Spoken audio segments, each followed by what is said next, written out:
भारतीय संविधान के जनक बाबा साहेब भीमराव अम्बेडकर का आज जन्मदिवस है। उन्होंने कहा था, जो इतिहास भूल जाते हैं वो इतिहास बना नहीं सकते। उनकी कही ये बात आज बांग्लादेश के संदर्भ में बिल्कुल सटीक बैठती है, जो न सिर्फ अपना इतिहास भूल चुका है बल्कि अपने कट्टरपंथ वाले इरेजर से अपना इतिहास मिटा भी रहा है और उसे कट्टरपंथ के विभत्स पेंट से रंग भी रहा है। दरअसल पिछले 24 घंटे में बांग्लादेश से दो ऐसी खबरें सामने आई हैं जिससे ये क्लियर हो गया है कि बांग्लादेश अपने देश का नाम और सम्मान दोनों सहेज कर नहीं रखना चाहता है। बांग्लादेश मीडिया के मुताबिक वहां की यूनुस सरकार ने बांग्लादेश की करेंसी टका से बांग्लादेश की स्थापना करने वाले, बांग्लादेश को बनाने वाले वहां के राष्ट्रपिता मुजीबुर रहमान की तस्वीर हटाने का फैसला लिया है। और दूसरी तरफ जिस भारत ने बांग्लादेश को पाकिस्तानी आर्मी के जुल्मों से आजाद कराया, बांग्लादेश की कट्टरपंथी समर्थक दल बीएनपी के नेताओं ने भारत के सामान का बॉयकॉट करने का फैसला लिया है। ये दोनों घटनाएं ये बता रही हैं कि बांग्लादेश कैसे अपने इतिहास को भूल चुका है। इन दोनों खबरों के अलावा यूनुस सरकार की धूर्तता पर सत्ता की कुछ और कुंजियां भी होंगी, लेकिन पहले एक वीडियो देखिए।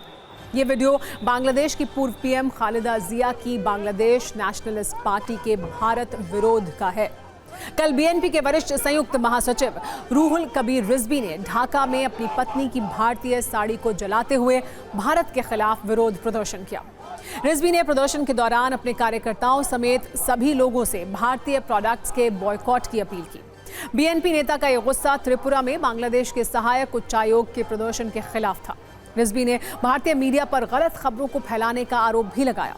सस्ती लोकप्रियता के लिए विरोधी प्रदर्शन करने वाले रिजवी के लिए बेहतर होता कि वो हिंदुओं पर बांग्लादेशी कट्टरपंथियों के हमले को रोकने की अपील करते।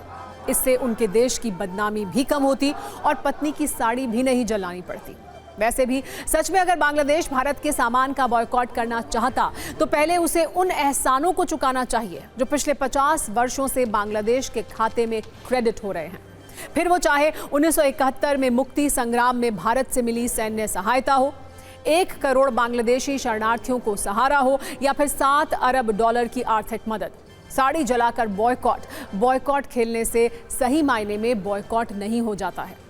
तो जिस भारत ने बांग्लादेश को आज़ाद कराया, बांग्लादेश की मौजूदा पीढ़ी उसे भूल चुकी है। लेकिन इसमें हैरान इसलिए नहीं होना चाहिए क्योंकि जिन शेख मुजीबुर रहमान ने बांग्लादेश की स्थापना की, ये बांग्लादेश उनका एहसान भी भूल चुका है, उनकी मूर्तियां तोड़ चुका है और उन्हें रत्ती भर सम्मान देने को तैयार नहीं है। ढाका से आ रही रिपोर्ट्स के मुताबिक बांग्लादेशी बैंक 2024 के जुलाई विद्रोह की याद में नए नोट छाप रहा है। नए नोटों में बंगबंधु शेख मुजीबुर रहमान की छवि नहीं होगी। यूनुस सरकार के मुताबिक 20, 100, 500 और 1000 टका के नोटों के लिए नए डिजाइन तैयार किए जा रहे हैं। इनके फाइनल वर्जन में किस किस की तस्वीर होगी कहा नहीं जा सकता। मोहम्मद यूनुस के आलोचक तो ये सवाल भी उठा रहे हैं कि कहीं किसी नोट में अपनी ही तस्वीर ना वो छपवा लें। खैर, जब नोट आएंगे तो पता चल जाएगा कि किसकी फोटो है। बांग्लादेश बैंक ने कहा है कि नए नोट अगले 6 महीनों में बाजार में आ जाएंगे। बांग्लादेश के वित्त मंत्रालय ने सितंबर में नए नोटों के लिए विस्तृत डिजाइन प्रस्ताव पेश किया था। इससे पहले जुलाई के कथित छात्र आंदोलन के दौरान प्रदर्शनकारियों ने ढाका में मुजीबुर रहमान की मूर्तियों को तोड़ दिया था। कुल मिलाकर बांग्लादेश अपने इतिहास को तेजी से मिटाने की कोशिश कर रहा है। इस सब के बीच दुनिया भर से बढ़ते दबाव के कारण मोहम्मद यूनुस ने छवि सुधार कार्यक्रम भी शुरू कर दिया है। मोहम्मद यूनुस ने धार्मिक नेताओं से मुलाकात की है। इस बैठक में यूनुस ने अल्पसंख्यकों को सुरक्षा देने के भरोसे की जगह उनसे हमले का सबूत मांग लिया है।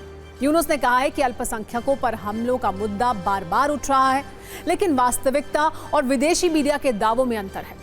हम सटीक जानकारी चाहते हैं। इसी बैठक में यूनुस ने यह भी कहा कि देश में अल्पसंख्यकों पर हमले की कोई घटना होती है तो अपराधियों को न्याय के कटघरे में लाना चाहिए। कुल मिलाकर मोहम्मद यूनुस को घुमाकर ये कहना चाहते थे कि उन्हें हिंदुओं पर हुए हमले के सबूत चाहिए और ये सबूत उन्हें इसी बैठक में एक मानवाधिकार कार्यकर्ता फरहाद मजहर ने दे भी दिए।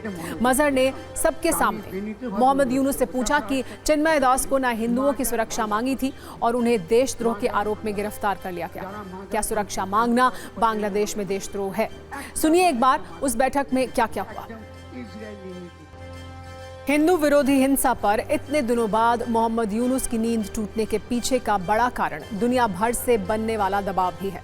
भारत के बाद ब्रिटेन और अब अमेरिका खुलेआम ये कह रहा है कि बांग्लादेश में हिंदुओं पर अत्याचार को लेकर जो खबरें सामने आ रही हैं वो काफी चिंताजनक है।